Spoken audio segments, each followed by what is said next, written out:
రాహుల్ గాంధీ తన విదేశీ పర్యటనతో మరోసారి కాంగ్రెస్ ను ఇరకాటంలో నెట్టేశారు. విదేశీ పర్యటనలకు ఆయన ఎంచుకున్న సమయంపై పార్టీ వర్గాల్లో సైతం ఆందోళన వ్యక్తమవుతున్నట్లు జాతీయ మీడియా కథనాలు ప్రచురిస్తోంది. రాహుల్ 2 వారాల యూరప్ పర్యటనలో ఉన్నట్లు పేర్కొంది. ప్రశ్నాపత్రాల లీకేజీలు, ఇథనాల్ బ్లెండింగ్పై రాహుల్తో దేశవ్యాప్త పర్యటనలు చేయించాలని కాంగ్రెస్ భావించినప్పటికీ ఆయన అందుబాటులో లేకపోవడంతో ఇప్పుడు ఆ ప్రణాళికలను పక్కన పెట్టాల్సి వచ్చినట్లు సమాచారం. ఉత్తరప్రదేశ్ అసెంబ్లీ ఎన్నికల ముందు బీజేపీ హిందుత్వ ఇమేజ్ ను దెబ్బకొట్టేందుకు అద్భుత అవకాశమైన అయోధ్య విరాళాల వ్యవహారాన్ని పక్కన పెట్టేశారన్న విమర్శలు తలెత్తుతున్నాయి.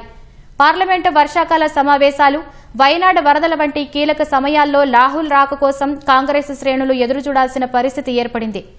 ఈ నేపథ్యంలో రాహుల్ విపక్ష నేత కాదని, పర్యటనల నాయకుడంటూ బీజేపీ ఎద్దేవా చేసింది. దేశ ప్రయోజనాలు, పార్లమెంటు కంటే విహారయాత్రలే ముఖ్యంగా భావించే బాధ్యతలేని నాయకుడిగా అభివర్ణించింది. కొన్నేళ్లలో రాహుల్ పర్యటనలకు 60 కోట్లు ఖర్చయిందని, ఆ నిధులు ఎలా వస్తున్నాయో బహిర్గతం చేయాలని డిమాండ్ చేసింది. విదేశాల్లో ఆయన ఖర్చులను అనుమానాస్పద సంస్థలు సమకూరుస్తున్నాయా అని సందేహం వ్యక్తం చేసింది.